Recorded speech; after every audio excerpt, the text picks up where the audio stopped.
ways the hardest video that I have ever done on this channel, and will be the most raw and real video that you're ever going to see from me on this channel. I'm going to give you a personal update.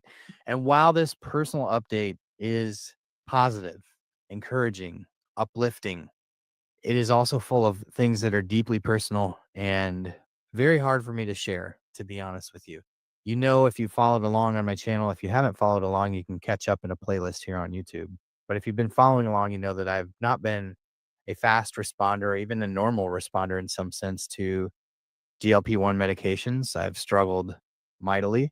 But Now, I will say that I have not heard, but I've seen someone say this in my chat before when I mentioned Dave that you know what?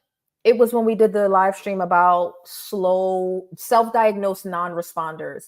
Someone mentioned that one person that genuinely might be a slow responder would be Dave. He would be a good example. So I don't know how accurate that is, but he's bringing that up now. So let's see what he has to say about that. the last 8 months since I've done my last video have been some of the most trying times of my life from a health perspective. And that includes the year of 2021 when I was diagnosed with type 2 diabetes. So I don't know any other way to do it than to just rip the Band-Aid off and do this video that I've really been procrastinating to make. It's been a video that I know that I've wanted to share, but I knew was going to require a great amount of emotional energy to do it. So I'm ready to do it. So here we are today making this video. If you're new here, my name is Dave Knapp. I'm the man on the Manjaro. I run The reason that I didn't watch this in advance when I knew I was going to review it is because even from his thumbnail, there seems to be a great deal of sadness in his eyes. And I wanted to see one if I was accurate about that. But I wanted to kind of give my impression of that in real time. So I'll say from where he's starting out saying that this was going to take a great deal of emotion, you could see that before you ever play the video from his thumbnail. So maybe it's not sadness, but you can see the emotion in his eyes before you ever watch the video. a online platform called On the Pen. You can check it out at obesity.news in your browser. Type it in obesity.news, and you can get updates on all things obesity medicine. And as somebody who's lived with obesity for quite some time, it's always been harder for me to share some of the more personal elements of my journey. And today we're going to get into it. Back in May, about the week before Memorial Day, I had been feeling extremely dizzy. I had been feeling just this every time I got up to move around, eventually I would feel like I was just going to pass out. And the way I've explained it to people is it felt like I was blowing up a balloon, like too hard. Have you ever done that before where you've blown up a balloon and then you're like, whoa, hey, that's how I would feel when I would get up and be moving around. And I kind of chalked it up to the fact that my son had nearly been hospitalized a couple weeks prior with a really bad case of pneumonia that ultimately a couple changes in antibiotics got under control. And my wife picked up walking pneumonia the following weeks. And I thought, this is my body just trying to fight something. Even though I didn't feel sick, I felt asymptomatic other than this feeling like I was going to faint when I walked around. He is a diabetic. Okay. So he didn't think that this was like low blood sugar or something. He felt like something else was definitely wrong. Was a holiday weekend, Memorial Day. And so my son Cooper and I ventured to the grocery store to make sure we had everything that we needed for our trip. As we're walking around the grocery store, this faint feeling started to intensify, and I could feel my blood pressure rising. I could feel my heart rate rising, and I was not in a good way. So I told my son Cooper, I said, hey buddy, we gotta go. So we went to the checkout, got the few groceries that I had, though I wasn't even able to get everything I went there for. And from the time we checked out to the time we had our groceries in the cart ready to walk out, I said, buddy, we got to sit down or daddy's going to pass out. And so we Wow. sat down on a bench, and I actually called my wife and I said, hey, I'm going to need you to come pick me up. This must have been incredibly scary, especially to go through this with his son. But to be honest with you, I actually don't even know what the problem is yet. So let's see if he gets into it. She was dealing with the kids, trying to get us out the door for our holiday weekend. I called my mom as well, to see if maybe she was a little bit more free and could come get us. So both my mom and my wife had to call out to him to come get me, and that's sort of all they knew, is that I was not feeling well at the grocery store. And it got so bad, my I could feel my vision kind of going, and I thought I really may pass out here. And on my mom's advice, she said, "You should just probably, I'm gonna come, but you should probably call an ambulance." Like, so I summoned my son to get somebody from the pharmacy to help us, and he did. He was very brave and level-headed and calm and cool. I was very proud of my son. And the pharmacy folks, they call the ambulance, and they helped me over to a little room where I laid down. My blood pressure at that time was about, I believe it was around 110 over 190. So very high, heart rate in the 110s, 120s. I was in a really bad way. So the ambulance came, my wife showed up, my mom showed up. They took me to the hospital. And in the emergency room, they took some imaging of my heart. They ruled out heart attack pretty quick, but they took imaging of my heart, and my heart showed that it was enlarged. I believe cardiomegaly is the medical term that they used. And not only was it enlarged, but on the x-ray, it was showing that it was backing up into my heart. The blood was not pumping efficiently, and so it was backing up into my heart, or into my lungs, excuse me. And so essentially what this is early signs of heart failure. Your heart simply isn't pumping enough blood to keep up with the demands on your. Oh no. Oh no. I forgot to give this disclaimer in the beginning. Well, a couple of things. One, trigger warning, because I didn't vet this, I didn't watch it in advance. But also, if you want to see the video without the commentary, feel free to go over to Dave's channel so you can watch it uninterrupted. Um, or if you've already seen it already, try not to spoil it for me in the chat. I think all of you, well, at least most of you have seen it. But I haven't seen it yet. I haven't seen any of this. So trigger warning for anyone that may be a little bit sensitive to the topic. From what I'm gathering, we're gonna go down the path of addiction, but I'm not quite sure how it's gonna work out. So let's keep listening. System. And so as I laid in bed there, I was contemplating the idea of being 39. I was just a week away from my birthday, my 40th birthday. And I was contemplating this idea of being in heart failure at 40 and leaving my family, despite all my best efforts with trying to control my weight, despite being on a medication that we know to be cardioprotective. Here I was facing the prospects of leaving my kids early, something that I ventured out on this health journey to avoid. Many of you know the story of my dad dying of a heart attack at age 54. This was Wow. a terrifying day for me. And I can't really put into words even how terrifying it was. And I wasn't afraid for myself. I was so afraid for my family, for my wife, and for my kids. All I could do was sob and apologize to my wife and pray that God would heal me, that He would find in His divine purpose, greater purpose for me to be on this earth and to be healthy. And it was in that moment that I told both my wife and the Lord, I'm going to get rid of all of the behaviors that I know aren't helping me. And the one thing that I knew was not a helpful thing was the consumption of alcohol, something that I had Mm. always done. I felt responsibly, something that was not problematic for me, just something that I knew that I could remove that wasn't probably positively benefiting my health. Okay, so wow, that's a lot. That's heavy. Um, One, thank God he made it to the hospital, right? Or was it the doctor? Because to be in the early stages of heart failure, I wonder,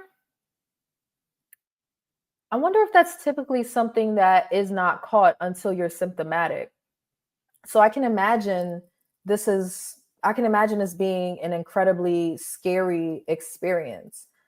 I also would want to know, hopefully, maybe he'll join us, or if not, maybe he'll catch the playback. But I'm wondering if he maybe he'll say it, but I'm just giving my input. I'm wondering if he knows whether or not the alcohol was contributing to the heart failure. Also, whether any of his other organs were affected.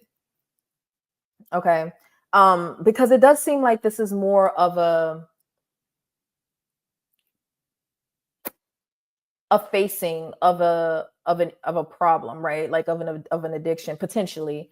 So I wonder where the actual like I guess we'll see. But because I'm wondering like where the breaking of the stall comes in, but maybe we just didn't get there yet. Health. Later that week, to make a very long story short, they discharged me. They said the blood isn't pooling up in the bottom of your lungs. It's not pooling up in your legs. So we're not talking end stage heart failure. So you need to just go home and you'll see a cardiologist next week sometime. So I went home with this, new idea of being a 39-year-old, almost 40-year-old in early stage heart failure. Later that week, after a grueling few days, I was able to get in and see a cardiologist. All of my lab work came back remarkable, or I should say unremarkable. Everything was normal. They were pretty normal labs for an almost 40-year-old guy who's a little bit overweight, slightly elevated blood pressure, slightly elevated heart rate. Right. Okay. So this is exactly what I was thinking because I mean, I like to think that people that are on a GLP-1 are pretty good. Like we're pretty good about getting our labs because we're tracking specific markers, right? When it comes to obesity and diabetes. So I was wondering how potentially this wasn't caught sooner, but even after it was caught or noticed when he went to do his labs still came back normal. That's interesting. Well, it's really not interesting because I mean, I guess it depends on what we qualify as normal, right? Because I had a similar I want to say experience where like I felt like I was not going to make it much longer, but all my blood work said I was fine.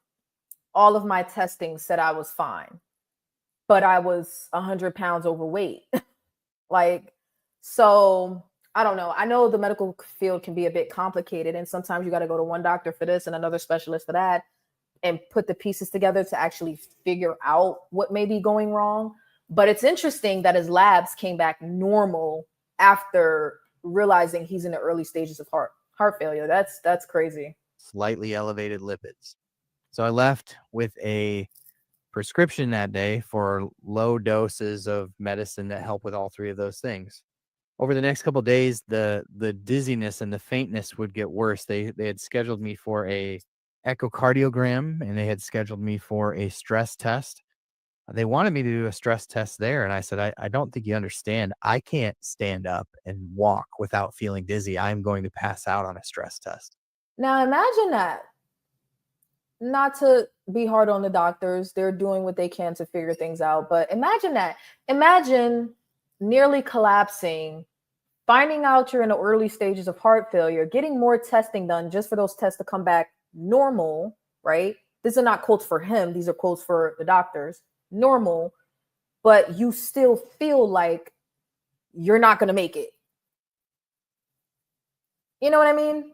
Like, that's I'm just hoping by the end of this, like they didn't just completely fail him and he had to figure it out on his own. Because that was my experience. I had to go do my own research and figure it out. But let's see. So they thought that's probably not good. So let's wait till this dizziness goes away. Well, over the course of the next couple of days, it gets worse and it gets worse and it gets worse to the point where I'm having this now sitting in bed, this feeling of I'm going to pass out, this lightheadedness, like again, as if you're blowing up a balloon too intensely and you get done and you're like, woo. So this is happening in bed now. And so I feel there's something greater going on here. So I went to the ER again. At this point, they admitted me. And so I was inpatiented for a couple of days.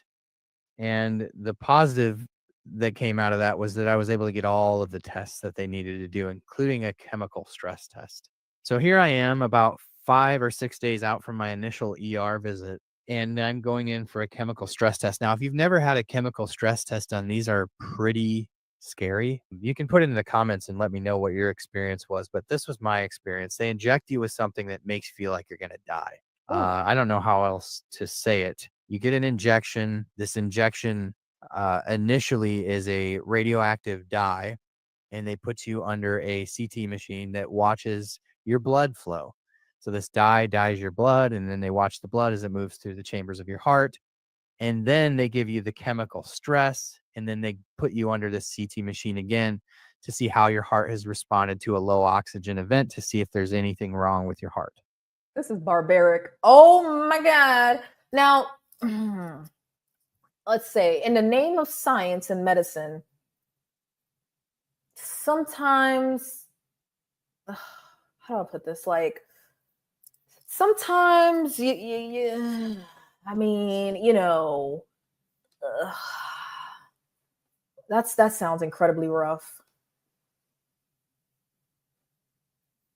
Because, okay, so where I'm hesitating is that I'm thinking about some of the things that are no longer acceptable in medicine or research that are now considered unethical. Not to say this would be, but some of the greatest feats in medicine and science and research have been at times when things weren't done the most ethically, okay?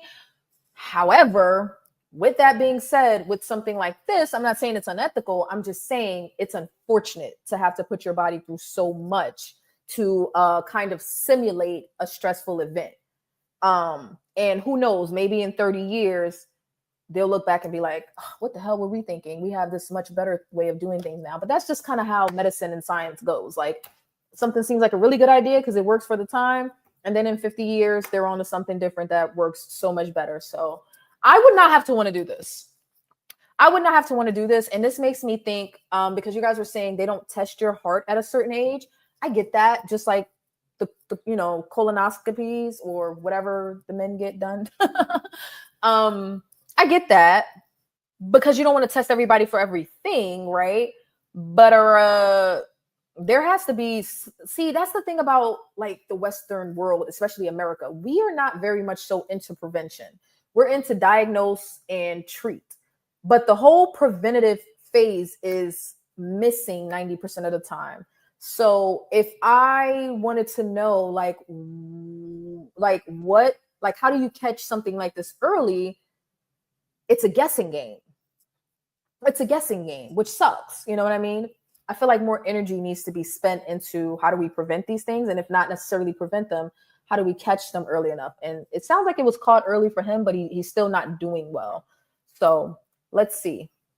So it's much more thorough in a way than a treadmill stress test, which only hooks you up to an EKG. So the injection to ramp up your heart rate feels like you're going to die. I mean, your heart goes from 0 to 1,000, like seemingly, right? In an instant, and you just feel like your heart's going to blow out of your chest. It's a horrible feeling, but it doesn't last very long. And as I laid on the table after the stress test to have my heart imaged again to see, Sorry, 1 second. Is this Jen? Jen, did you change profiles? Which Jennifer? I'm sorry.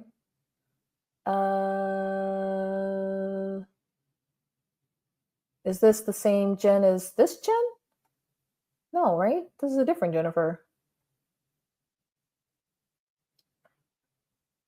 Where'd my membership go? This is not the same Jen, is it? I'm confused. Okay, maybe you guys can figure it out. I don't know. Let me just keep playing. What was going on in my heart. I prayed, and I had been praying. Oh, you're new. Okay, did you sign up to become a member? I haven't seen it. Maybe try again, because it doesn't, if you did try to become a member, it doesn't look like it went through, if that's what you're talking about. No, Jen is still here. Okay, member Jen is still here. But you're new. Jennifer is new. Okay, so if you're trying to become a member, you can click the link that I hopefully pinned. Did I pin it? I can't tell. Did I pin it like a responsible adult? Sorry, guys, give me a second. I hope I did. I hope I did. because I would suck if I didn't. Um, yeah, it's pinned. It's pinned at the top if you'd like to become a member. Sorry about that. Sorry about the segue, guys. Okay. Alrighty then. Pretty hardcore that entire week, and I know many of you were too. So I want to thank each and every one who took time out of their day to say a prayer for me and for my family during that time. There's a story in the Bible, and the story in the Bible is about Jesus coming into town, and there's a lady who had dealt with a lifelong bleeding disorder, and she knew if she could just get close enough to Jesus to touch the hem on his garment that she would be healed. And so channeling her faith, laying there on the bed, getting that CT scan, I just prayed to God and I felt like he was telling me, just reach out. You just need to reach out with that faith and touch the hem on my garment. And so as I laid there, was supposed to be still, I physically reached out and just prayed, God, if this is me reaching out to you and touching your garment, and just prayed with faith that I knew that God could heal me if that was in his will, and that he had the power. And I was just this was my prayer at the time. To make a very long story short, the echocardiogram, or this chemical stress test and the imaging that came afterwards, came back 100% normal. The echocardiogram came back 100% normal. Not only was my heart no longer enlarged, but there was no evidence that it was struggling to keep up, pump effectively, or anything like that. It I'm confused. Did I miss something? Did this happen over the course of like several weeks or months? Do you guys know? I don't want to rewind it, but I'm a little confused now. This sounded like it happened over the course of like a few weeks. I'm not sure how much, like, I'm not sure what the time span is here. I might have missed it. Does anyone in the chat know? Because he went from almost collapsing, enlarged heart, early stages of heart failure, doing some testing. So this is all within a week? Interesting. Maybe he'll clarify. Maybe. was my heart had been healed from in that 5-day period. And Oh, it wasn't as a week. part of It was over the course of a week. Okay. Let's see if he knows why. What happened? That is a, dare I say the M word? A miracle? Like what happened? that healing that I received, I was more determined than ever to make sure that I was making the changes that I was making permanent. I didn't want to be consuming anything or doing anything that I felt like could be obviously detrimental to my health. And obviously the alcohol was one part of that. And I had been able to take many breaks from alcohol over the years for weeks or even a month at a time. I would just, have a dry month. Like I said, I never really felt like I had a problem with it, but it was something that I think in hindsight I had come to rely on a little bit to just be a relaxer for me. Okay. I get it now. This is incredibly hard for him. I get it now. I get it now. I get it. Because I could hear it in his voice, but I didn't want to like necessarily point that out yet. But like I said, you could see from the thumbnail, his original thumbnail, like the emotion. And he also said that this was going to be difficult for him. I get it now. Did y'all hear what he just said? I'll rewind it a little bit, but I want you to pay attention to the part where he says, essentially, I didn't think it was a problem. I think that's where a lot of this like emotion might be coming from. But let me rewind it a little bit and listen closely. Afterwards came back 100% normal. The echocardiogram came back 100% normal. Not only was my heart no longer enlarged, but there was no evidence that it was struggling to keep up, pump effectively, or anything like that. It was my heart had been healed from in that 5-day period. And as part of that healing that I received, I was more determined than ever to make sure that I was making the changes that I was making permanent. I didn't want to be consuming anything or doing anything that I felt like could be obviously detrimental to my health. And obviously the alcohol was one part of that. And I had been able to take many breaks from alcohol over the years for weeks or even a month at a time. I would just, have a dry month. Like I said, I never really felt like I had a problem with it. This is how some of us talk about food. Okay, I'm not a doctor. I'm not your doctor. I cannot diagnose anyone or eat, not even myself. But this is how some people talk about food. And I say that to say that there's always a little hint of like feeling ashamed, maybe a little embarrassed, maybe a little bit of denial. Even when you are trying to acknowledge it, there's always that little bit of like, it wasn't that bad. It wasn't that serious. You know what I mean? And I'm not here to say that it is or was for him. I'm just listening and expressing what I'm hearing. But yeah, this is how some people talk about food. And it seems like this is incredibly difficult for him, which I understand. Actually, when we were having that conversation on stereo about binge eating, I'm trying to keep it clean for YouTube. That was pretty heavy too. At least I felt like it was, but some people were perfectly fine with it. So yeah, this is tough. This is tough.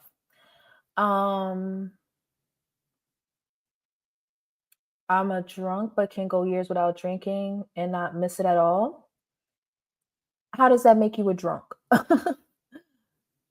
Is that thanks to your homeboy, Delilah? Oh, to Zepbound? I've had a heart monitor twice and all the tests done annually and still do. Okay. Vanity side note, eventually those large frame glasses are going to be entirely too big for your face. Leave me alone, Sydney. Okay? Stop judging me, Sydney. Okay? They're already falling off of my face. Leave me alone. Okay? I know. And I don't know what I'm going to do when that's the truth, but you see me keep pushing them up. It's because they're already like falling off of my face. I don't care if my glasses swallow my face. What's it to you, Sydney? Leave me alone. Okay. Irregular heartbeat. All right. Let's keep going. But it was something that I think in hindsight I had come to rely on a little bit to just be a relaxer for me. High stress jobs that I've had over the years. A relaxer. Okay. Now, this is not, I'm no expert on addiction, but what do we, I'm not calling him an addict. I don't know. I just saw people saying addiction in the chat, so I'm assuming that's what he's gonna say. But I guess I have to see. So I don't want to say it until he says it. If he says it, if he doesn't say it, then I'm not gonna say it. But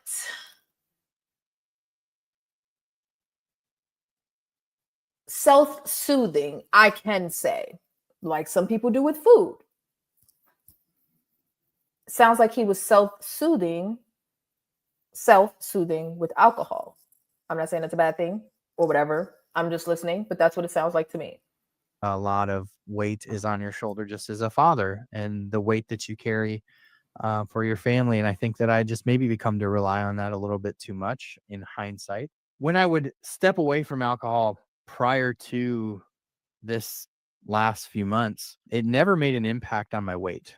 And this is where I start to bring this back to my weight loss journey. So thank you for hanging with me through this first part of the story.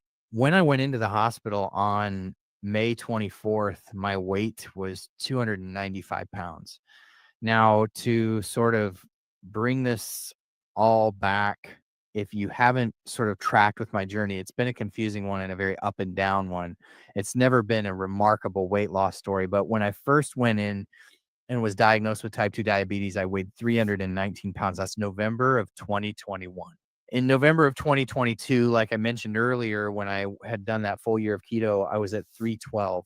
Didn't end up having insurance coverage for bariatric surgery, which is what my doctor wanted at that time. That was when he introduced me to Manjaro, and I went home to learn everything I could possibly learn about. I think that that's actually wonderful that he was considering bariatric surgery and got introduced to Manjaro. That sounds like an educated doctor to me. I think that that's pretty good or pretty cool for, our medical field. Like, to give you an alternative that may avoid surgery. Okay, I'm gonna say kudos to this doctor. Of these medications before I was ever going to inject them into my body. By May of, so I went on Manjaro in November of 2022 at 312 pounds. By May, I had already titrated up and been on 15 milligrams for a couple of months. My story. Hold on. This is what I was talking about in the beginning. So I missed part of it. Because I was looking at the chat. Let me go back a little bit. He introduced me to Manjaro, and I went home to learn everything I could possibly learn about these medications before I was ever going to inject them into my body. By May of, so I went on Manjaro in November of 2022 at 312 pounds. By May, I had already titrated up and been on 15 milligrams for a couple of months. My story. November, he said November, right? December, January, February, March, April, May. 6 months to get to a 15 milligram. That sounds about right. So 2.5, 5, 7.5, 10, 12.5, 15. And he said he was already there for a couple of months. So let's just assume maybe he couldn't get a dose and skipped at some point or something like that. But getting to the highest dose in about 6 months sounds about right. I actually talked about that in one of my videos. If I had it, I would link it. But I talked about pacing yourselves with titration because of this. And this is why I have him as one of the GLP-1 OGs. He said he started in 2022. I hadn't even heard of a GLP-1 in 2022. Right? I hadn't even heard of an Ozempic or a Manjaro in 2022. So I would definitely consider Dave to be one of the titans, one of the OGs, one of the people that did it first. And I don't mean first as in first as in content creators, right? He was one of the ones that had been on it so long and had been stalled for so long that a lot of, at least me, I was able to learn from some of his mistakes, right? So that's why the title is what it is, because I do consider him, as far as content creators go, I know GLP-1s have been around forever, but as far as content creation goes and people using these GLP-1s for weight loss, he's also a diabetic.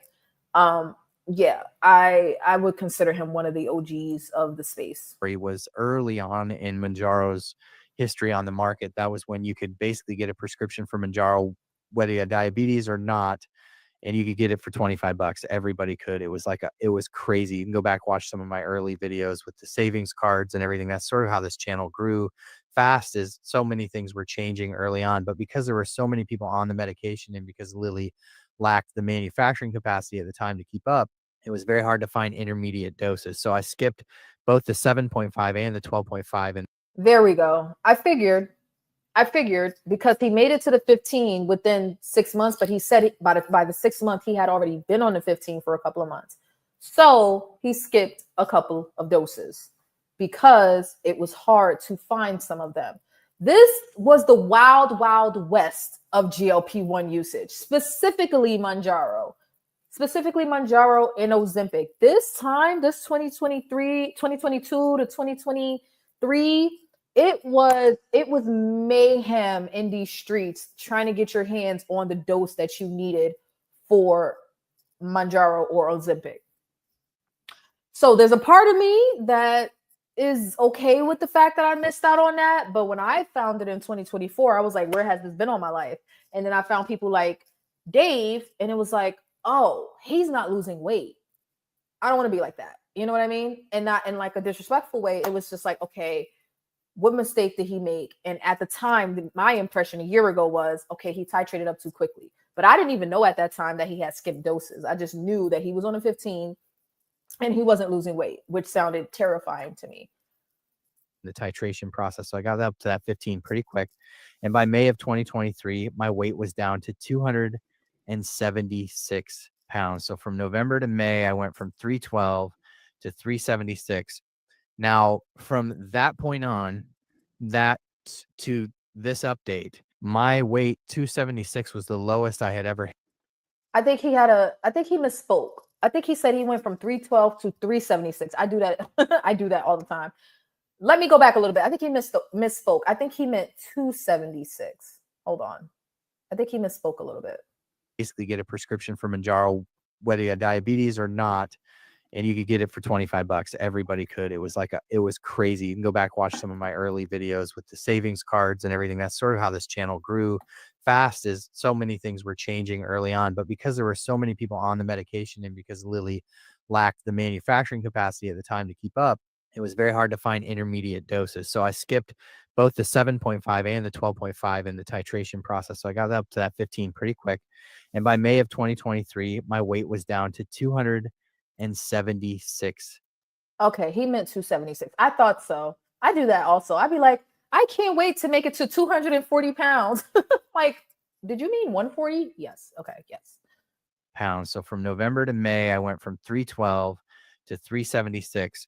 Now, from that point on, that to November, so 6 months, he went from, let me do the math real quick, because at the time that I found Dave, I thought he was about 20 to 25 pounds down. So he said 312 to 276. 276. I was close, 36 pounds. So my impression when I first came across his channel a year ago, when I was just getting started, was, okay, he's been on this medication for a while. He's at the highest dose and he's only 36 pounds down. Something is not right with this picture. But I still loved his channel because it was so informative. It still is. I'm not saying it was. I'm just saying what in past tense because I haven't watched in a while. When things got crazy with the FDA, I just stopped watching everybody. But again, I learned from him specifically. He didn't say the words, but my impression listening to him was he's been on this medication for a while. He's at the highest dose.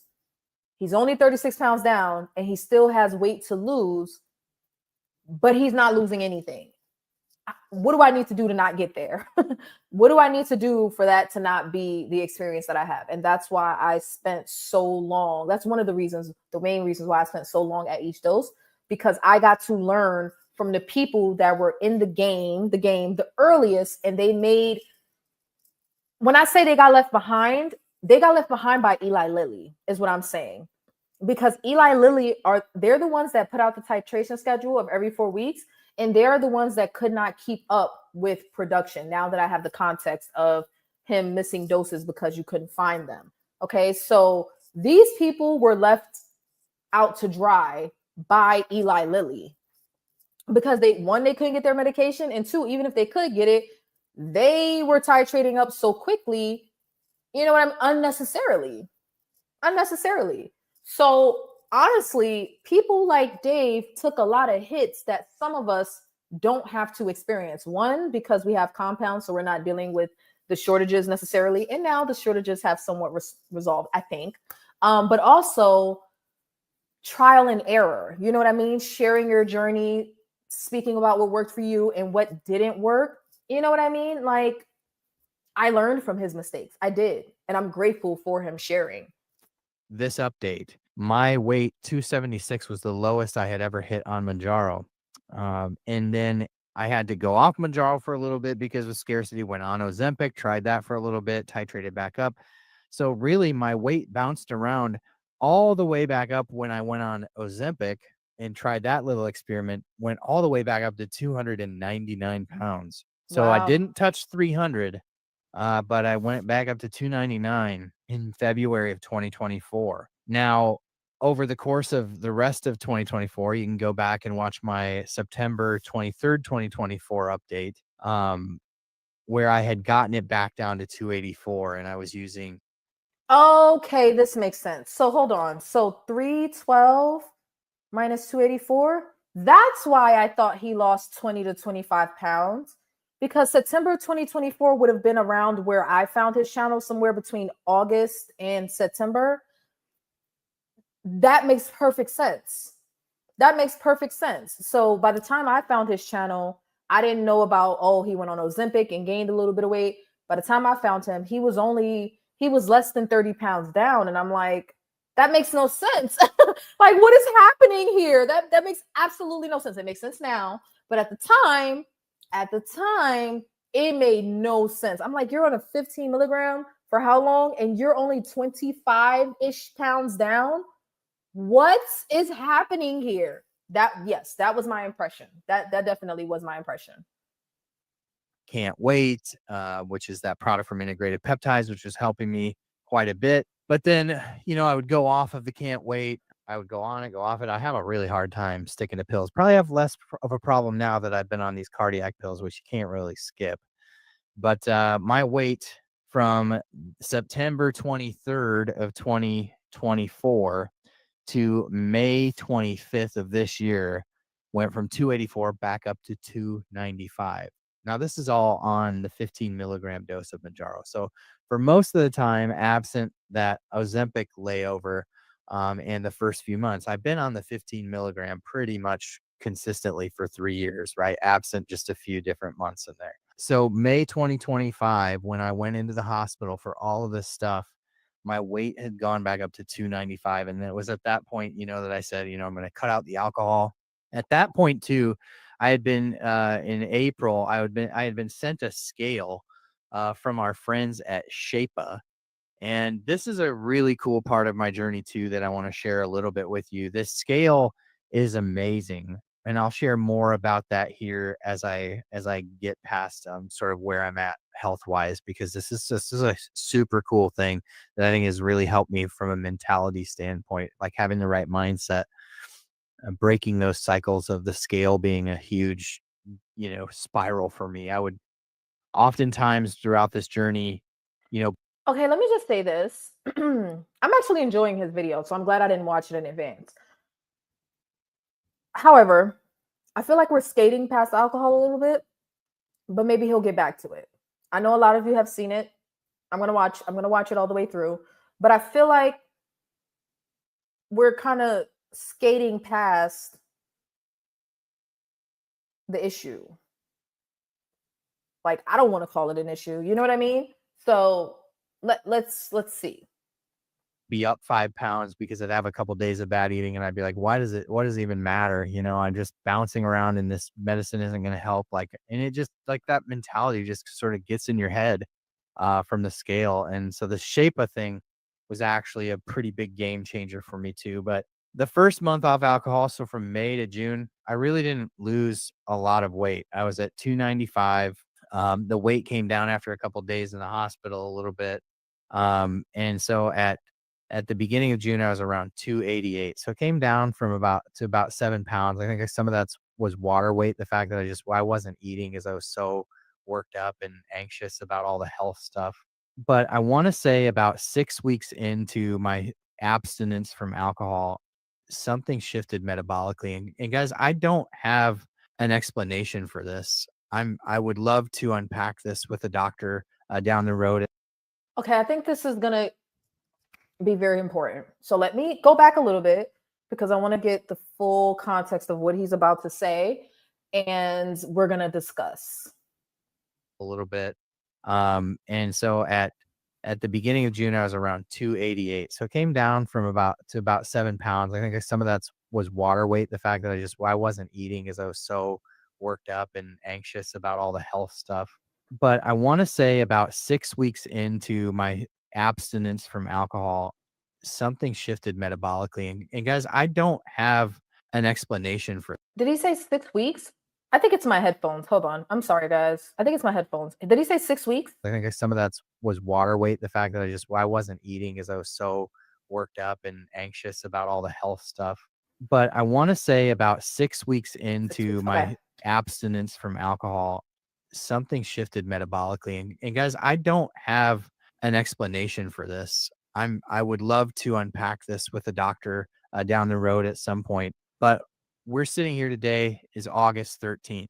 Since June, I have not only gotten to the lowest weight that I've been on a GLP-1, I'm actually down below that.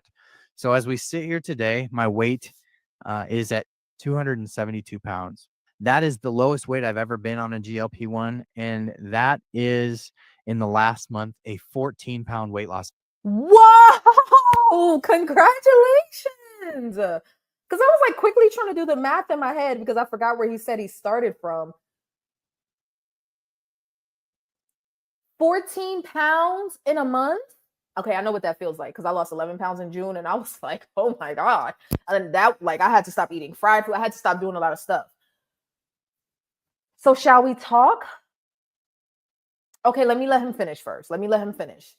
But wow, 14 pounds in a month, that is a response. That is your body responding. Okay, I'll get into what I mean after I let him say a little bit more. He looks amazing. He looks amazing. He really freaking does. And it's not to say that he didn't look great before. He just looks really good now. He does. He looks great. But let me let him say a little bit more because this part is really, really important. Okay? This part is really important. I've lost 14 pounds in the last month alone, about 3.5 pounds a week. And some of you might say, well, that's because you're not having the calories from alcohol. Well, I think it's actually more than that. And I'll explain what I mean by that. Because my weight didn't come down until about really start to come down meaningful until about July 15th to today. And that's that about 15 pounds of weight loss in that time. And okay, this is getting like intense because it sounds like he's like about to cry. And listen, only people that have struggled with their weight will understand what it feels like for the scale. I mean, I get that we're not supposed to hyper focus on the scale, but only people that have struggled and have obsessed over the scale or knows what it feels like when nothing is working or it seems like nothing is working. And then you get a massive loss. That is emotionally jarring. That is emotionally jarring because one, you can't believe it. Two, you're like, what the hell did I do? Three, you're excited, but you're so confused that you can't even appreciate the excitement. It is a very bittersweet experience. And I'm not speaking for him. He didn't say this. This is what I'm saying. It is a very bittersweet experience because you're relieved, you're excited, you're confused, like you're emotional. Like it's so hard to process such a massive loss in such a short amount of time. It's very, very, very, very hard to process. And I feel like that's kind of what he's trying to grasp and explain. And it sounds like he's getting choked up a little bit, but I understand. I understand what that feels like. It's very, very, it's a very emotional thing to go through. Like I like me mentally, I'm still stuck over 200 pounds and I can't tell y'all because there's video coming, but I'm below 190 pounds. So it's an emotional roller coaster, but let's continue. Oh crap, I lost my window. Hold on. There we go. And it didn't come down. So cutting it out for the first month, 6 weeks, didn't make a difference. It's made a huge difference in the last month. And I think what's happening is there's some metabolic things that are coming back into alignment. And perhaps the craziest part about this is that in addition to losing weight, the medicine from a appetite suppressing standpoint is working like it's never worked before. And not only is it working. Oh my gosh. Dave, where are you? I'm so excited. Okay, let me calm down. I'm so excited. Okay, like y'all don't understand. Like I am such a Zepbound groupie. I am such a Zepbound groupie. Eli Lilly needs to get their shit together. But I am such an Eli Lilly groupie. This is such a big deal, okay? Because essentially what he is saying is that he's been getting in his own way for 2 years. Dave, if you're in the clouds, drop down, say words and stuff. But he's been in his own way for 2 years. And he can't process getting out of his own way.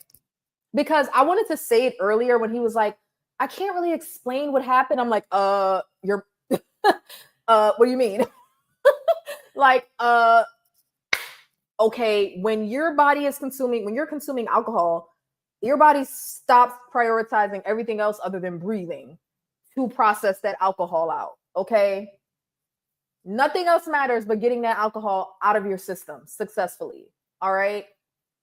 Of course, it's going to be hard to lose weight. And I'm not saying that in like a accusatory way or blaming, but once you figure it out, you're being modest to say, I can't quite explain what's happening here, because he's going to go on to explain it.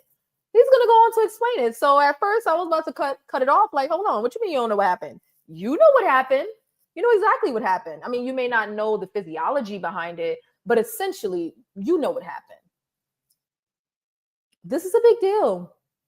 This is a big deal what he's experiencing right now. To suppress my appetite, I'm actually getting some of those side effects that people have long reported on these medications, where I'll eat a meal and that meal sits in my stomach for an extended period of time to the point where I get those horrible sulfur burps. It's like whatever I've done. Go ahead and get excited. You know you want to. You know you want to get excited about the sulfur burps. It's okay. Like, people that have always experienced the sulfur burps, we're not excited about it. But if you've never experienced it, and how do I put this? Like, if you are familiar with the Zepbound symptoms or tirzepatide symptoms, because so many other people have talked about it, but you never had those symptoms and you weren't successful with losing weight on it, when you start to get those symptoms like he is, go ahead and celebrate a little bit. Celebrate your sulfur burps. Go ahead and celebrate your appetite suppression, because I was wondering, he had not mentioned food this whole time. When he talked about his journey on Manjaro, he never mentioned food. He never mentioned it. And I'm like, could he eat? Could he not eat? Like, I don't know anything about his experience with satiety and food noise. And I don't know, because he didn't talk about it in the beginning of this. But now he's like, I'm getting symptoms that I never got. All those symptoms that y'all be talking about, I got them now. Celebrate the sulfur burps. They suck. But after not experiencing for what, 2 years? I think you should celebrate. I think you should celebrate a little bit of sulfur burps. Okay. All right. Just a little bit. Yes. Like the stream. If you are just coming in, like, man, drop a comment. Let me know where you're watching from. Fall out of the clouds, y'all. We're nice. We're nice over here. Okay. He admits he doesn't like talking about his own journey. Okay. All right. Okay. It's also very dangerous for us type 2s to drink. Okay. Okay. Hello, Karen. Thank you so much for falling out of the clouds. I hope you've had a soft landing. Thank you so much. Make sure you subscribe if you haven't already. I watched you talk about it in your most recent post. Oh, year-long stall. Okay. Okay. That's for somebody else. Jen, probably because he knows he's doing it wrong and doesn't want to address it. Okay. Well, here's the thing, right? Let's give a little bit of grace, because struggling is embarrassing. You know what? I'll do you one better, not Delilah, Journey of Life. When is that video scheduled where I'm going to be reviewing the time that I didn't want to step on a scale, but I was already sharing my journey with YouTube, and I was kind of embarrassed to come back and say I had gained weight. And it wasn't even a lot of weight, but it was the fact that my weight loss wasn't linear. I was too afraid to step on a scale and let the people know that's actually tomorrow. Wonderful timing. This is embarrassing. This isn't, not that he should be embarrassed, but I know as a person that has struggled, I know it is embarrassing, and it's hard to get onto a platform, share your life, share your experience, then people start to look to you for answers, and not only answers, but success. People start to look to you for answers and success, and progress is success. So when you're not having the progress that you feel like you should be having, you feel like you're letting people down. You're letting yourself down, and you're letting people down, which makes you not want to share anymore. It makes you not want to share. If you don't got good news, you ain't got no news. It's how it feels in the moment. So for those that may be saying like, oh, he's not quite being completely honest, or he isn't admitting it to himself, you got to let him go through the process in his own time. Like, you can't call someone an addict that hasn't reached the point of acknowledging that they're an addict. Like, if he's not saying that he's an addict, or if he hasn't been evaluated for addiction, he's just talking about a struggle he has, then we have to kind of be patient with that journey. We got to be patient with that. Even if we may personally feel like, no, that's addiction. No, that's addiction. I don't know because I don't have a problem with drinking. So I don't know, but I know it with food. You got to be patient and let a person go through the process. Okay. And they get to the other end of that when they get there. Whatever. The point is, he's on the journey. He's figured out there's a problem. May not necessarily agree on how significant the problem is, but he acknowledges that there's a problem and he's working on it. He's working on it. So, you know, give a little grace. This is hard. It's hard to come on here and share these parts of your life publicly. It is very, very hard. But I do feel like that once you start sharing, it is important to not mislead people. And I'm not saying he did, but, you know, just in case anybody may have been feeling that way. Some content creators definitely will mislead people. Some content creators definitely will mislead people and make things seem easier than they are. So it's hard because people will judge you. People will be nasty. Some people will support you, but some people will be very nasty. Some people will judge you. Some people will pretend that they know things about you that they don't know. Some people will give advice that you never asked for. Okay. The internet is a very, very big place. Lots of people come across your channel.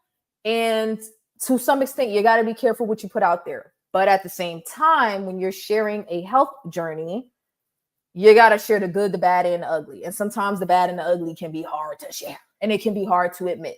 So he's going through the process. It may take some time. He'll get there in his own time. Like I said, if he doesn't call himself an addict, I sure as hell won't. I will not. Because I don't know him like that. I don't know him. Okay. So, but I'm proud of what he's doing here in this video. Okay. So let's continue. In removing alcohol has caused the medicine to work better. And I have, there's no studies, there's nobody sharing stories that are similar to this. If this is your story, wait, I'm sorry. Hold on. But for many people, they get on a GLP. Oh, wait, damn it. I didn't mean to do it that way. Did I miss Dave? Oh, he's here. Hi. I'm sorry. I was so busy yapping my yapper.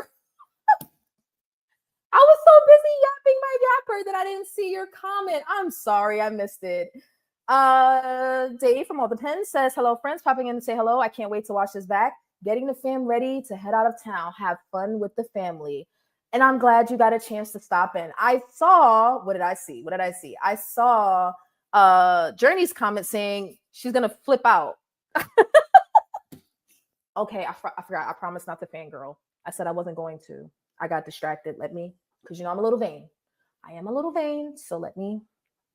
Okay, my hair keeps sticking up and I keep trying to fix it. Okay, all right, let me calm down. I promised I was not going to fangirl. Okay, from the top, people. Let's try this again. What? I've talked about peeing in my pants, but I've never said those words out loud before. No, shh, Jen. I am not. I promise. I didn't. I'm still dry. I promise I did not. I did not tinkle, not even a little bit. You guys are being inappropriate. I said I was not going to fangirl. Okay? Everybody calm down.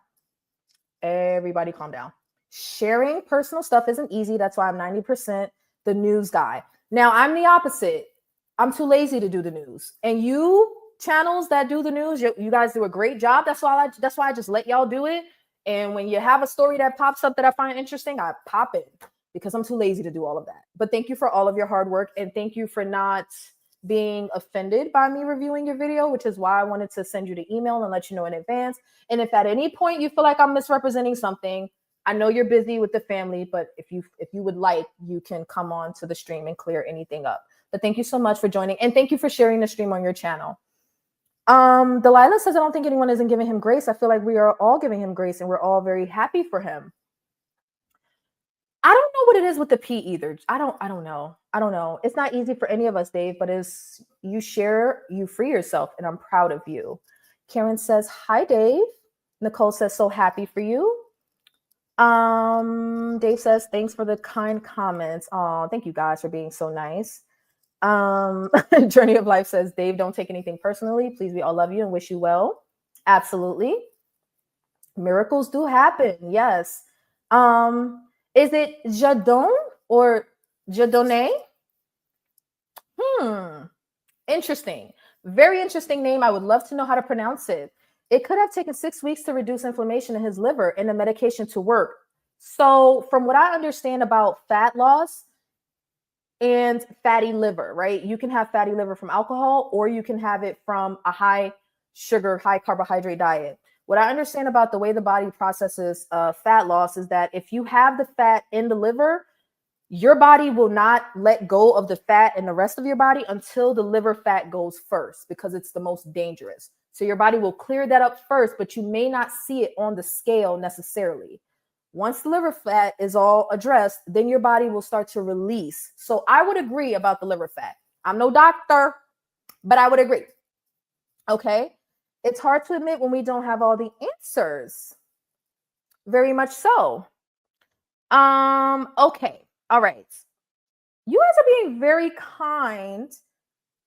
Jadon, not Jadonné. Okay, Jadon. Okay. We appreciate you doing the news, Dave. Thank you for keeping us informed. Absolutely. Congrats on your weight loss. That was massive. That weight loss was massive. It was superb. That was a massive drop. And I honestly think that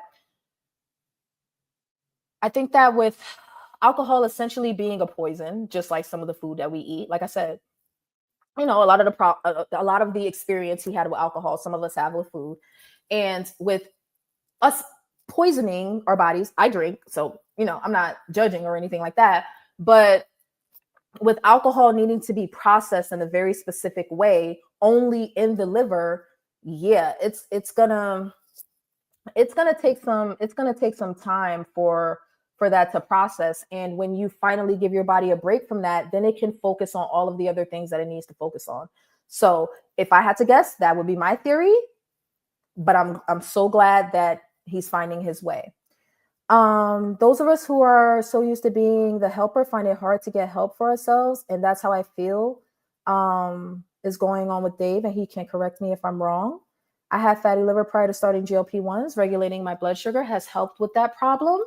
Yes, absolutely. Because not only alcohol, but okay, we do know that alcohol comes from fruit, right?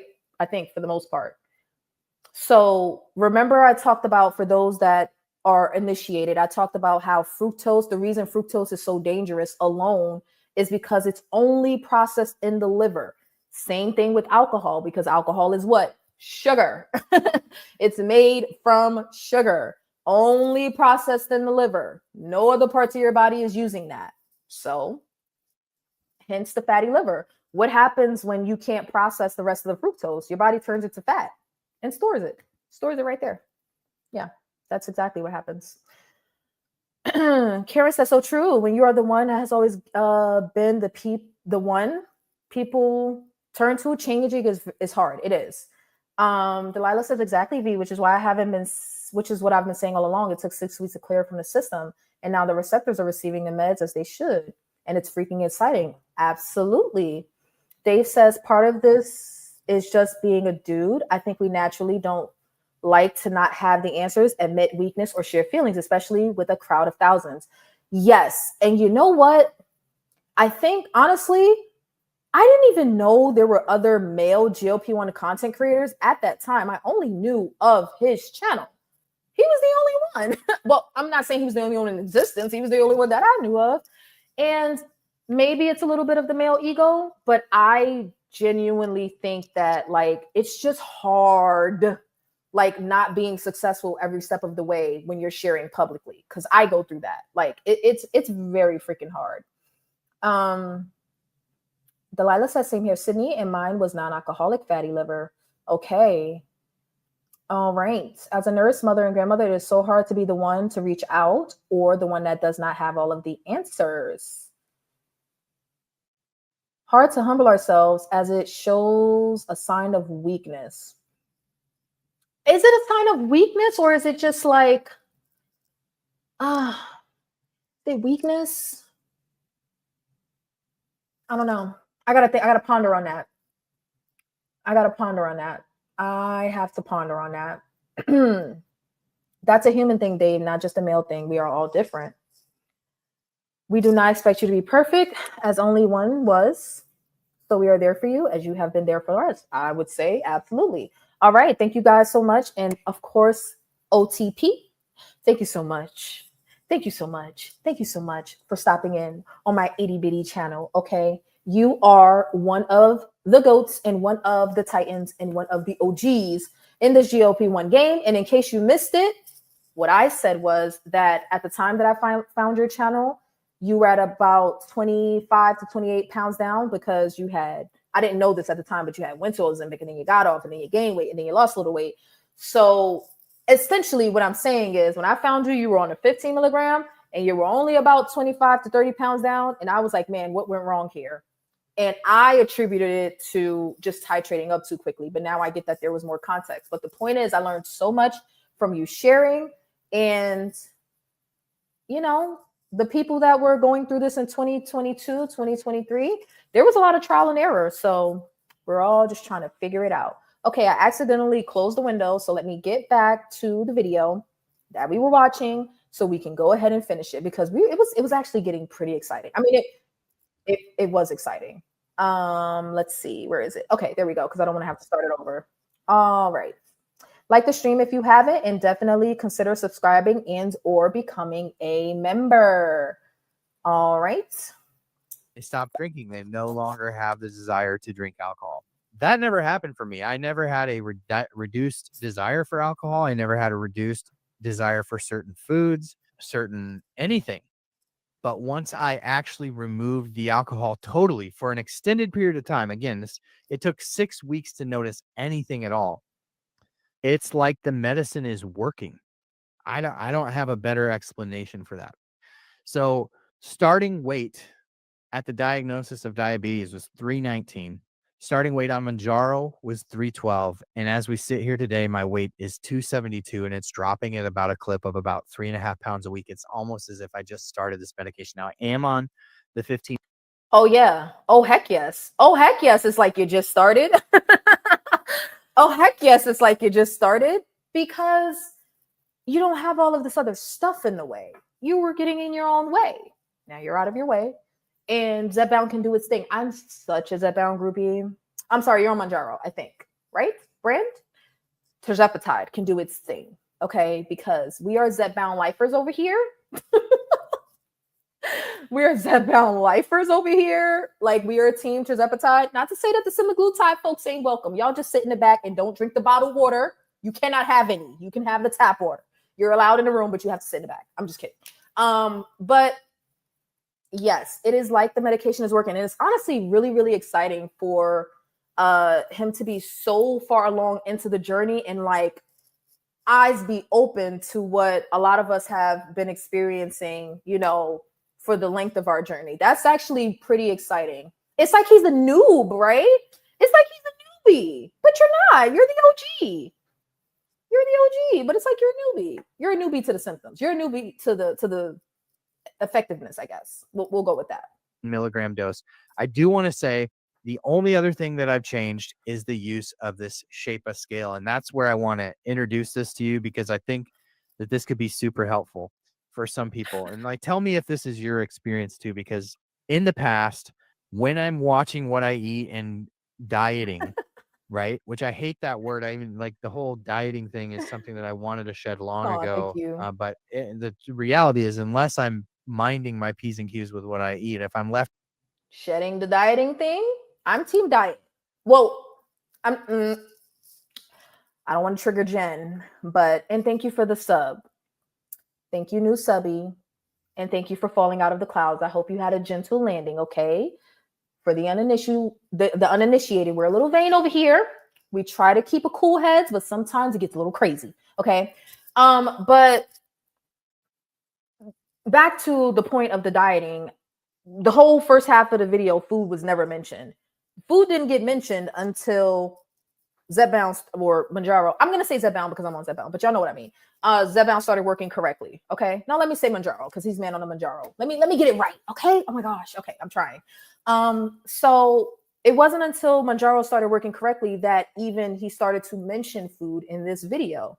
So I wonder if some new things about his eating will be revealed on this, like, let's call it like a new portion of the journey. I wonder if he'll start noticing things about the way that he eats or the types of food that he eats that will change how the rest of the journey works out?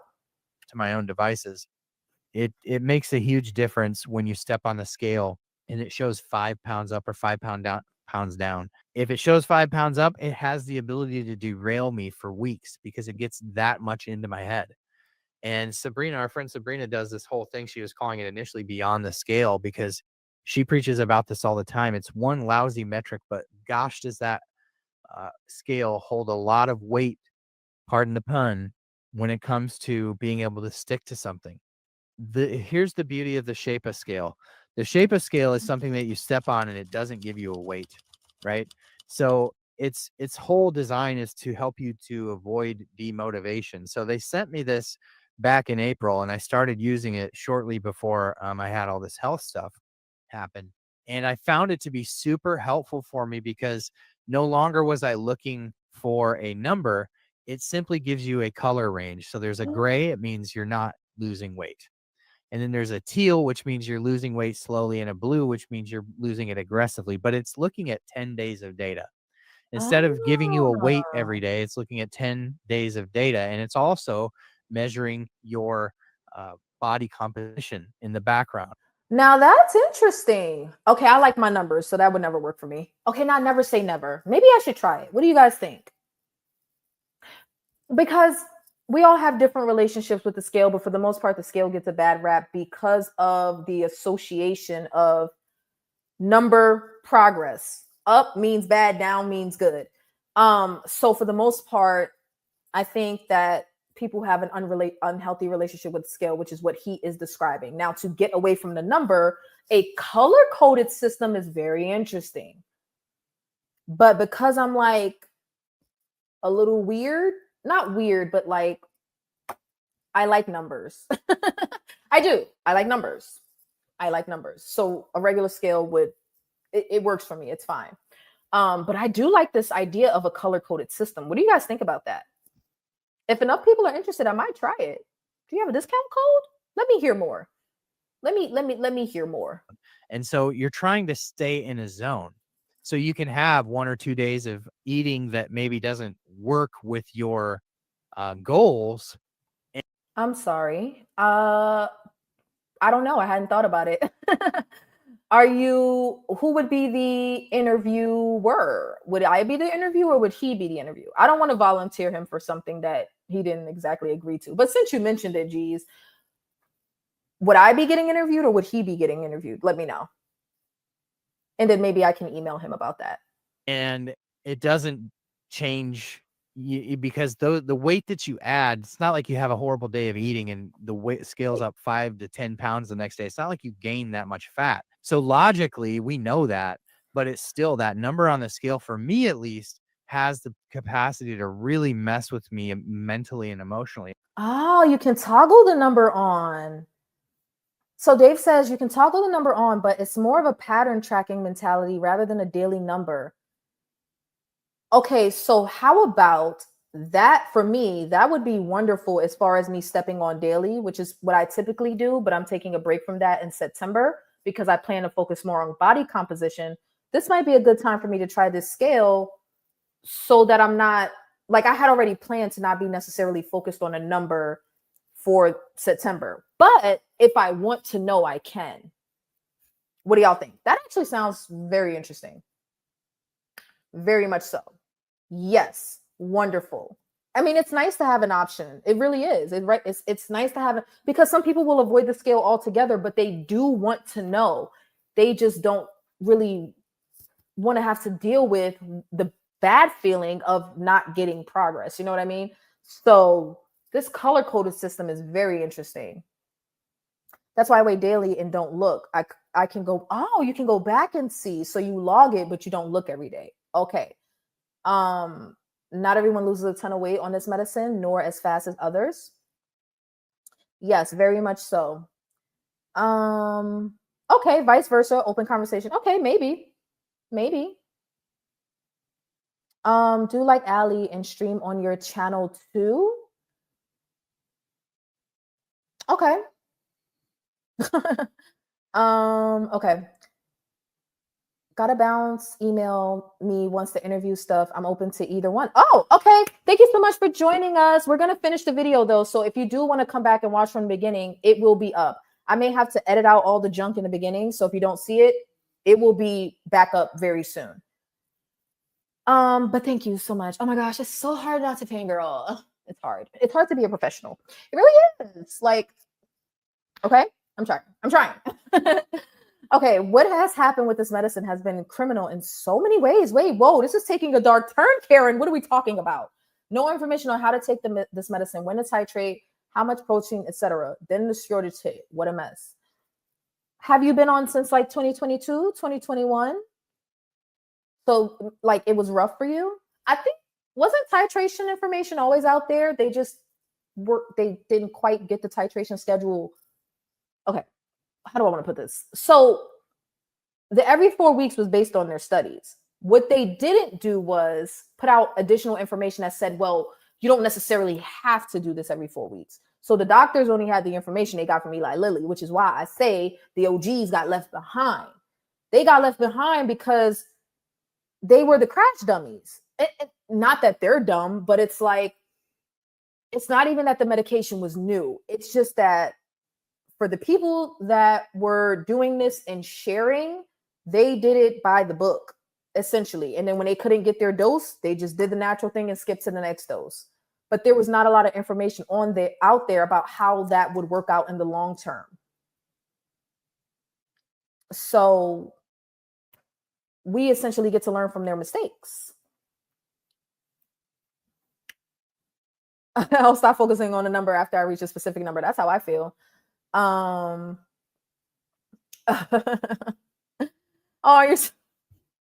you're embarrassing me, Journey. Stop. Yes, celebrate your wins and have fun with the family. Like, subscribe, and support. Thank y'all so much for reminding people to like and subscribe. You didn't skip a dose. RG did not skip a dose. Okay, let's continue. And so it allows it sees that because it's measuring your body composition instead of saying, hey, you bad boy, you're doing bad. Now it keeps you in that zone. It's saying, hey, you're still on the right track. Hey, you bad boy. You've gained 5 pounds of water weight in a day, but the scale knows that. And so it keeps you in this zone, either teal or blue. And the fact that I can go a couple days and I can go to the state fair with my family and I can have a corn. Wait a minute. What state is he in? He's not in North Carolina, is he? Do not tell me that OTP is in North Carolina. Oh my God, my glasses keep slipping off. Sydney, now I can't unsee it. Now that you've said that about my glasses and they keep falling. What state is he in? Because he said the state fair, and I know plenty of states have state fairs. Do y'all know? Because let me tell y'all something. Sidebar. I have been waiting for the North Carolina State Fair. Oh, he's in Iowa. Okay, never mind. But since he brought it up, let me just go ahead and tell y'all. Sorry, phone ringing. Give me a second.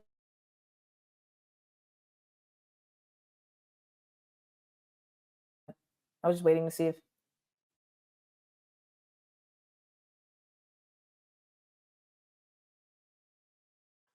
Okay, never mind. So I've been waiting for the North Carolina State Fair for a whole year now because I went last year, but I went on like the last day and I had a couple of hours before work and I missed out on so much.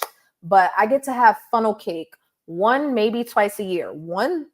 Once at the state fair and another time if I happen to go to an amusement park, which I haven't done this year. Basically, I only have funnel cake when I go to a fair or an amusement park.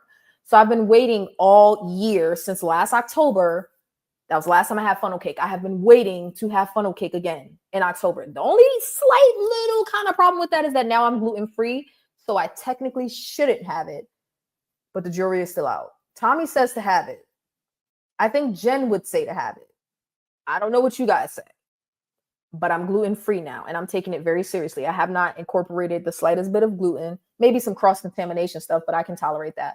But I haven't deliberately eaten it in quite a while. Well, like 2 weeks now. Clean. So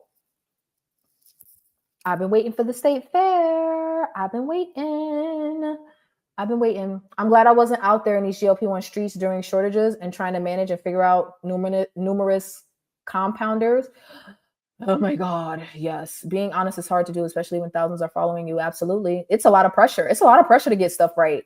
Because when you get something quote unquote wrong, people like y'all are being fairly gentle. Not even fairly, y'all are being completely gentle in this chat. But I'm just saying that I have definitely witnessed larger content creators in other spaces get like people, like when your channel gets so big that even non-supporters will show up. It's rough out there. It's rough out there. It's very, very rough out there. There are plenty of people who went up every 4 weeks and met goal. It's not all Eli Lilly's fault.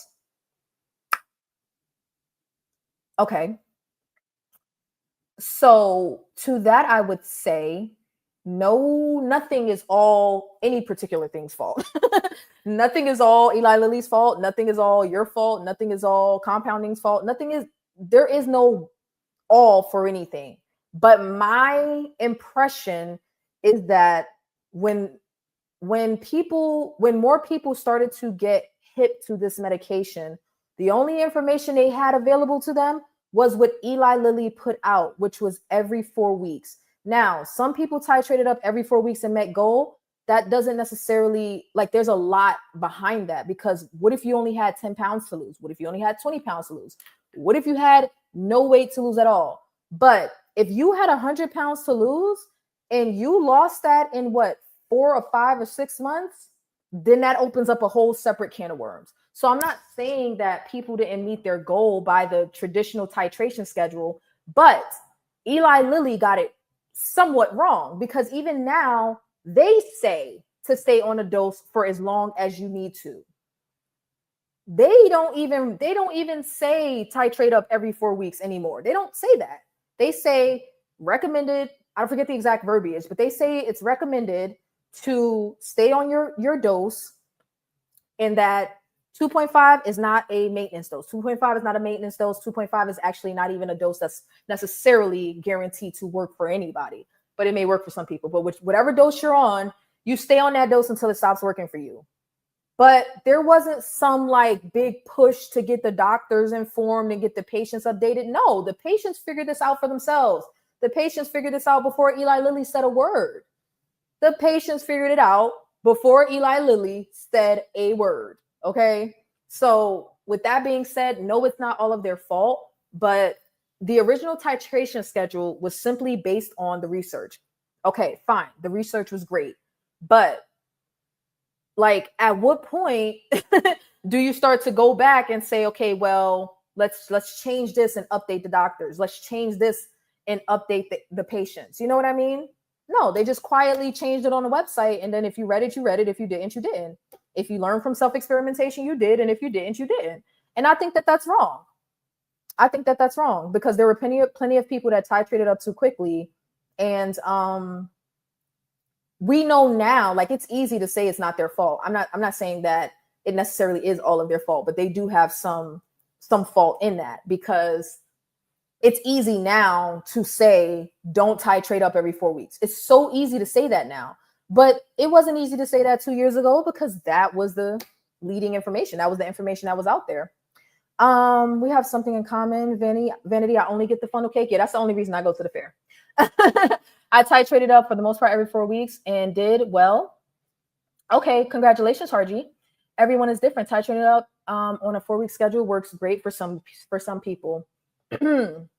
And the others waited, whether from side effects or having great results. So that's the point that I'm making. Like, so the every 4 weeks, I'm not saying it didn't work. What I'm saying is that it was a one size fits all. And more often than not, in the medical field, when you take a one size fits all approach, people fall through the cracks. That's all I'm saying.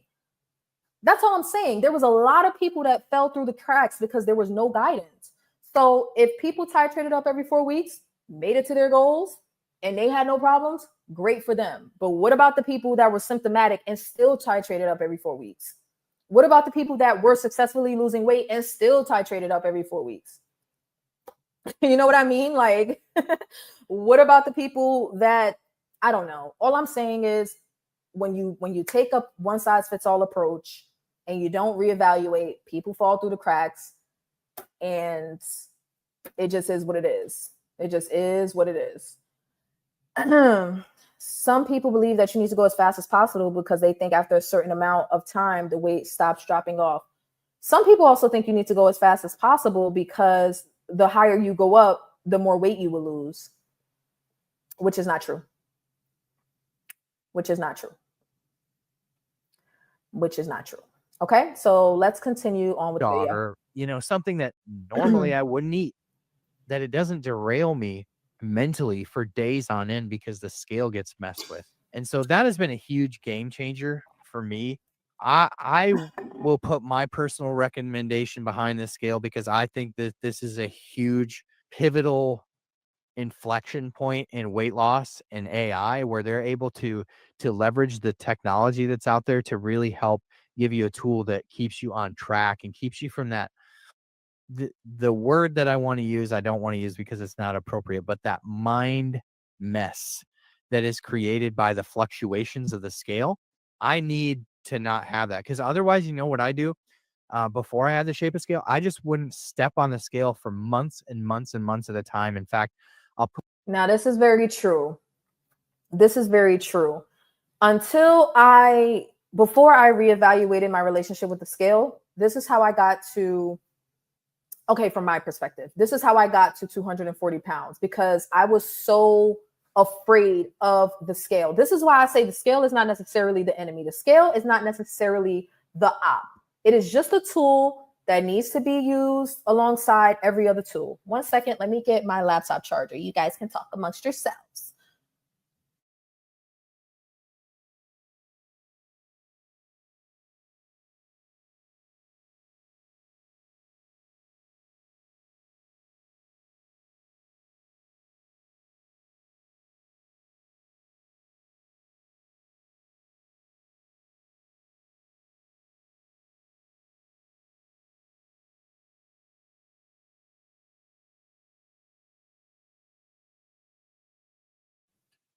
Okay, so I definitely started to fear the scale at some point when I realized I was gaining weight. So I just avoided it for months at a time. But I think that was a mistake. I think it was a mistake to hide from the fact that I was gaining weight. The scale didn't do anything wrong to me. It didn't do anything wrong to me, yet I was afraid to step on it because I didn't want to face the truth. I didn't want to face the truth. So I'm sorry. I forgot to put my headphones back in. So if that sounded bad, my bad. But yeah, I didn't want to face the truth. I definitely didn't. So that was my experience. Put up a graphic from my Lose It app, which now does actually feed your weight into your Lose It app. So it is tracking your weight and you can toggle it on to see that weight if that's important to you. But for me, I just like checking in with my Lose It app once every few days and just seeing where the trend line is. But you can see these long periods of time where I just don't get on the scale. So that's where the line stays the same. But you see when I'm weighing every day on the Shape of scale, you see this, you know, instead of these long lines of no. So I just wouldn't use a scale. It's obviously an important metric. Weight is an important metric, but I hated the scale so much I just don't use it if I know I'm not losing. This has kept me engaged with the scale too because there's some really cool, like, you know, you want to maintain your streak and you get points and it's just a very cool thing. If you want to check it out, you can. I think this is a really cool tool.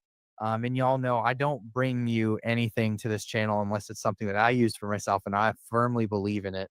I don't bring it to you, but the Shape scale, you can check it out at myshapa.com.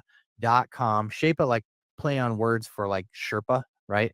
Basically it's your tool. Like a Sherpa helps you get up the mountain. This is helping you climb that mountain to what can feel like a Mount Everest when you're looking at the goal of getting your health on track. So myshapa.com, if you use code OTP30. Oh, I'm probably going to do that.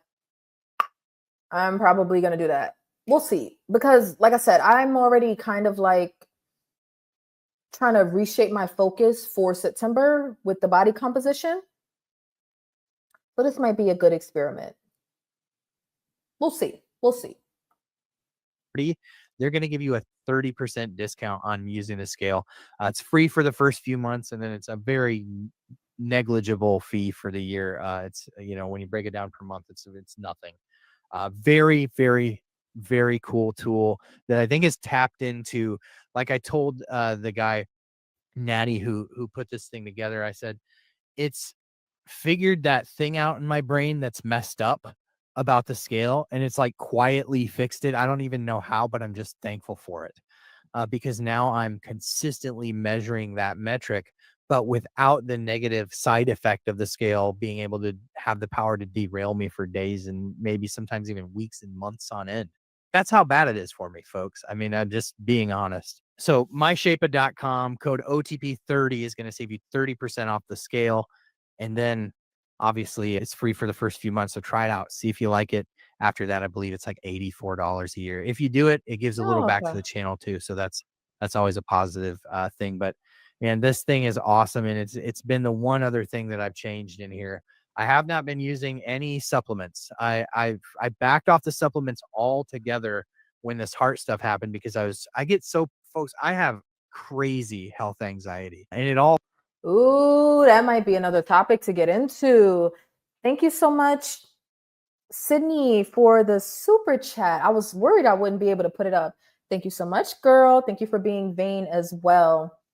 If you would like to support the channel, you can send a super chat, especially if I'm missing your comments, because it's really hard to keep up with the comments and watch the video. So I'm doing my best, y'all. I'm trying. Or you can cash at me at a little vain. Okay. Thank y'all so much for watching. Or you can just support with a subscribe. Become a member. Yes, maybe a little bit. Be vain. Get you a vain badge in the chat. Oh my gosh, there's so many of you that's just like, oh my gosh, I love you all. I love you. I love you. So thank you again, Sydney, for the super chat. Stems from being in the hospital for 9 days after my dad had his heart attack. We lived in that hospital for 9 days. The sounds, the machines, it is all extremely triggering for me. It was a terrifying experience to be in the hospital with cardiac related things. But this has absolutely been a complete game changer for me to cut out the alcohol and then to use this Shape scale. So I've been using no supplements, no nothing.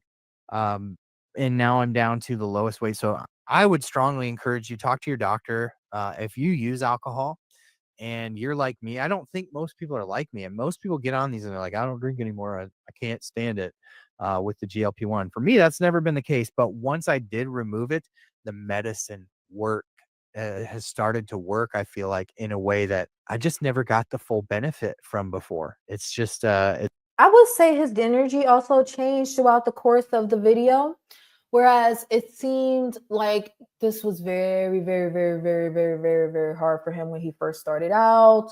Very intense, very emotional. And now that he's kind of gotten it out there, it's like a weight lifted off his shoulders. So yeah, I mean, that's the thing, right? Like, and you know what? This is also proof that, as I've said before, Zepbound will work for the most part, right? Excluding true non-responders. Zepbound will work if you allow it to. So like I said, for years, he was getting in his own way and didn't even know it. Didn't even know it. He didn't even know he was getting in his own way. And that is the case, I would say, for the majority of people who say that tirzepatide does not work. Semaglutide I can't speak for. But tirzepatide, as far as branded Mounjaro or Zepbound, I would say for the most part, for people that say, I don't get it, it's not working for me, outside of like metabolic issues that you are unaware of, most of us are just getting in our own way. Which is why I get so bent out of shape over titration, because I feel like two things. What I just said about Eli Lilly and the titration, like I said, if every 4 weeks works for people, great. But there's a lot of people that that burned out before they got to where they was going because they titrated up so quickly and so unnecessarily. Or there were people that suffered from greater side effects because they titrated up so quickly, so unnecessarily. But you know, I'm all about staying on whatever dose you're on for as long as it works for you. But if not, then of course, you know, people, as usual, talk to your doctor and do what works for you. You know, some people, that's another thing. Some people don't even start getting weight loss or even the effects of tirzepatide until they titrate up to a certain point. So that's another aspect. Like some people, it's best for them to go every 4 weeks because it didn't work at the 2.5, it didn't work at the 5, it didn't work at the 7.5, but then they got to a 10 and suddenly they're in Zepbound land. They get it. So, you know, I get that with, I guess technically when medication comes out, like Jen said, by default, it's a one size fits all. But I think that's, like I said, where a lot of people fall through the cracks more often than not. And that's why Eli Lilly changed their recommendation. That's why they changed their recommendation. So at the end of the day, people should do what works for them. So we got a couple of minutes left in his video. Let's finish it up. It's been remarkable. So check them out, myshape.com, code OTP 30. But that's the update, 272. I hope that this continues. I hope that I can continue to. It's so hard for me to do these updates because, you know, you wouldn't believe how much emotional energy it takes for me to do this. I could talk to you about the news all day long, all night long, all week long. This stuff is personal and hard to share.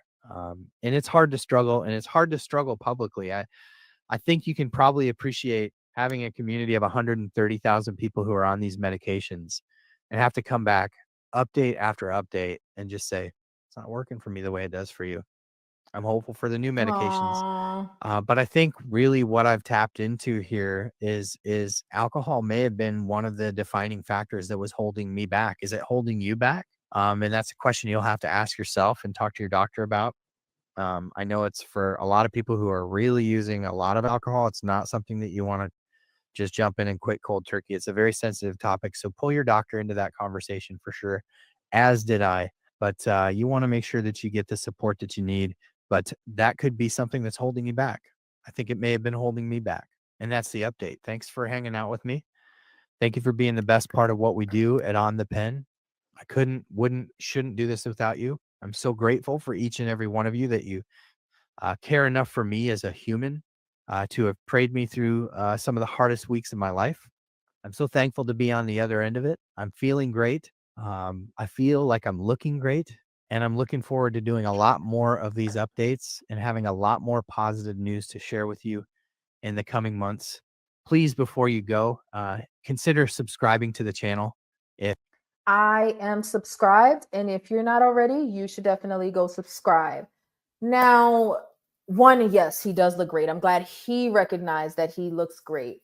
I actually, before seeing the thumbnail for this video, I actually had not seen Dave in quite some time. So let's go take a quick look at some of his older videos. I'm not going to play through them necessarily. I just want to see if we can notice a difference in how he looks.